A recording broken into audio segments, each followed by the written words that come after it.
we have to remember that if someone's not a personal trainer or a strength coach or a physical therapist or a chiropractor, they're not educated in how the body works. We're their Mhm, people. Like we spread this knowledge. So mhm, if I've never heard anything except for you have a cartilage tear, so you can't go upstairs, like I would be scared too. mhm. But we can change the conversation because we know what the truth is and we know how strong people can be. And so exactly that, like telling people, yes, be smart, don't run your body into the ground, but also like trust your body. It can do great things and you don't have to be scared of trying those things. Hey, what's up, everybody? And welcome to Catalyst for a Change podcast. I'm your host, Jim Adams. I'm the owner of Catalyst Personal Training in University City. And I'm here with another member of your professional health and fitness team, Danielle Ivie. She is the owner of Powered by Movement Physical Therapy. She's also a PhD in physical therapy, and she is located inside of St. Louis CrossFit in Hanley Industrial Court. Danielle, welcome back to the show. Thanks for having me, Jim. It's always a good time.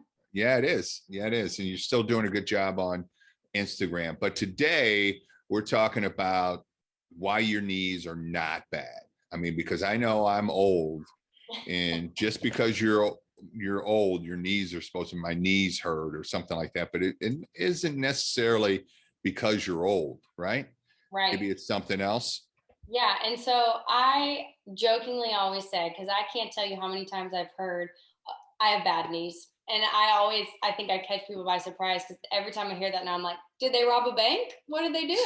You know, you got to lighten things up because I think for so long, whether we've learned from our experiences or a provider has told us like, oh, you just have bad knees. And I think that we need to move past this. And I'm here to tell everyone that their knees are not bad unless they've actually robbed a bank. And I don't think that's true for anyone. Right. So what I want to talk about, so there's a ton of research out there. And I know some people love research. Some people say, prove it, show me that my knees won't hurt. Right. And so I want to talk a little bit about both things. But a really cool article, it was published in 2020, and there's several more like this, but I wanted to highlight one today because it's always good to have evidence-based practice, right?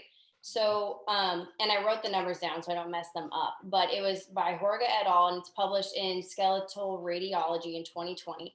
And what they did is they looked at the prevalence of abnormal radiologic findings in 230 people with no pain. So they took 230 adults, they looked at their knees in an MRI using a 3.0 T MRI, and they did scans. None of these people have pain, no injuries, no health comorbidities.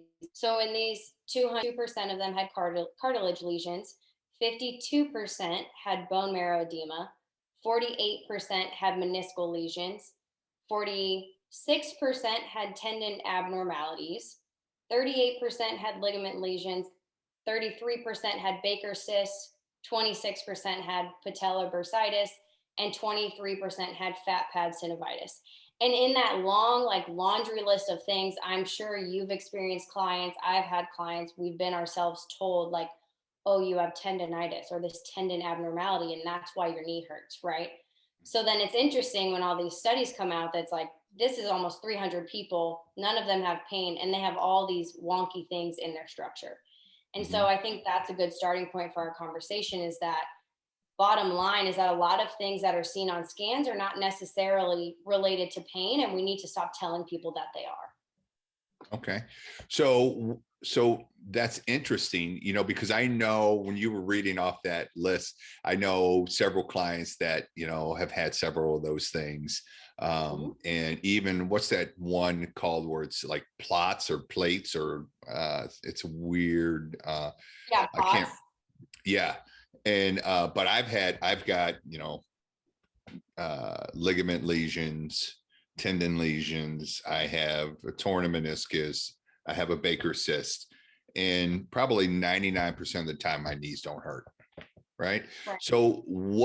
So when somebody comes in and their knees are in pain and they say, oh, my knees are bad, what's going on with them?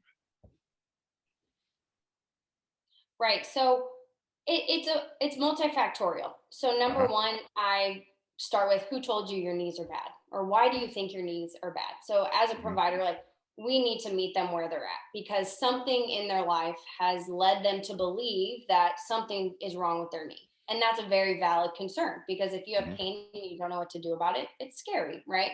Mhm. So number one is meeting them where they're at, listening, like understanding why they think that, what their experience is, and take it from there.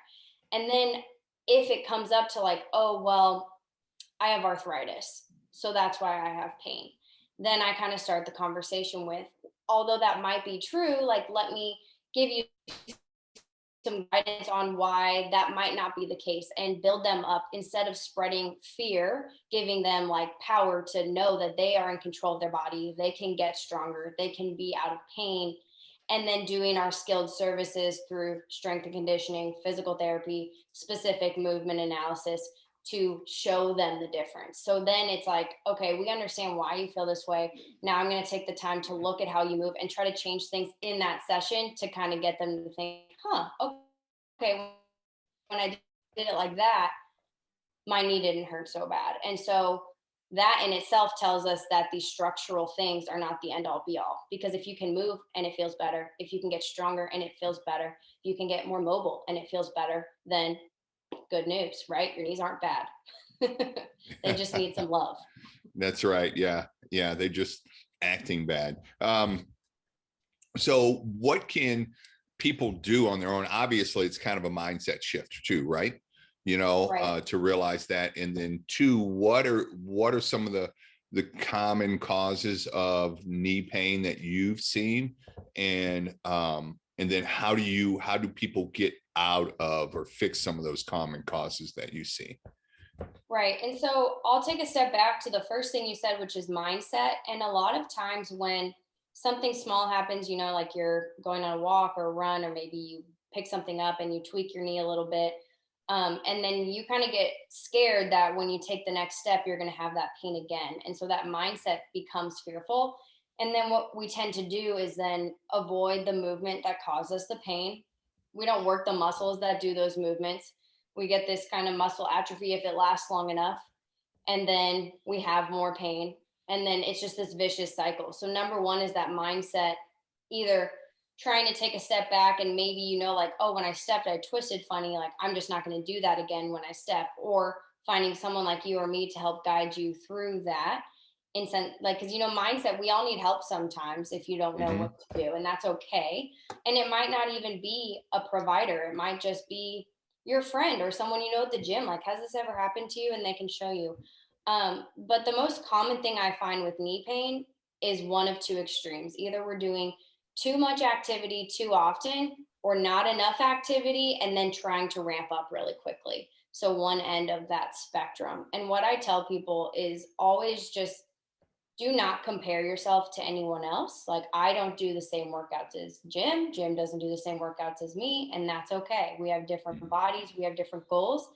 I'm So much my I'm much better on the uneven bars than Danielle. Yeah, he is. But I'm better at jujitsu, so it's okay. Yeah. Everyone has their Right now you are. right, yeah, exactly. Got a leg up on you. But Yeah. yeah, I just say start where you are. And so, like, Mhm. for example, a lot of people will say, like, our older clients will say, like, I have a hard time getting up out of my chair. And so if we come in or they come in and say, like, okay, I'm gonna do full depth squats, 25 sets every day, like, that's not gonna feel good because you Mhm. already have a hard time getting up out of a chair. So instead, let's add a pillow to the chair, make it challenging but not painful, start where you're at. And the key is gradual loading. Like, we're all impatient, we want Mhm. results quick. And so we do nothing. And then we have this revelation that we have to be the strongest man in the world. And then we do everything and it hurts. And so Mhm. I think just like that consistency of gradual loading, it's not sexy, but it's simple and it works. Yeah. Okay. Gotcha. And then what about like the architecture of the knee? Because I know a lot of times when people come in and they present with knee pain, the actual cause of the pain is not in their knees. Right. Yeah. So we talk a lot about kind of what the hips What and the is ankles do to the knee. So the knee is like the middleman and takes the it? brunt of it a lot of the time. So More often than not, you find out that maybe a weakness in your hip is making your knee cave inwards. You're getting that rotation at your knee joint, too much of it, and that's causing usually some like medial, like the inside or the front of your knee will hurt if your hips are just not supporting your structure like they should.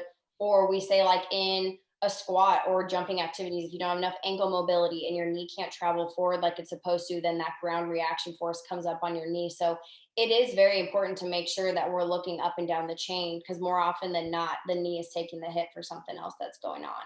Yeah. So if it's, so say they've discovered it's their hips or their ankles. So what do they do to help with that?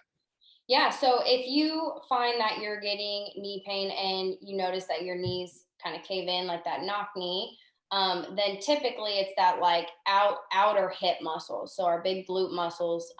So doing things like, working on squatting with your knees not caving in towards each other, and working on single leg training. So those lunges and maybe a single leg squat, and then maybe some like accessory exercise to specifically train your glute med, which we know brings your leg out and doesn't allow the collapse.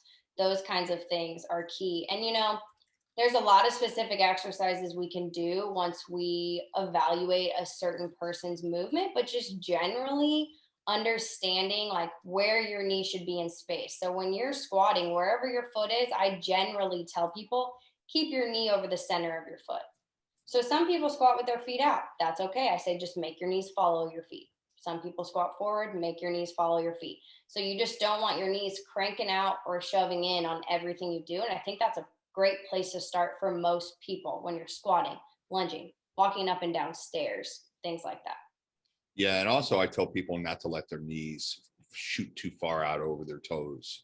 Because one thing that I use with a lot of clients that really helps with their squat form is I tell them face the wall and squat, Yeah. you know, because then that forces them to, push back, sit back a little bit more, use their hams and glutes, weight shift, all those things. Do you have any tips and tricks for the listeners at home?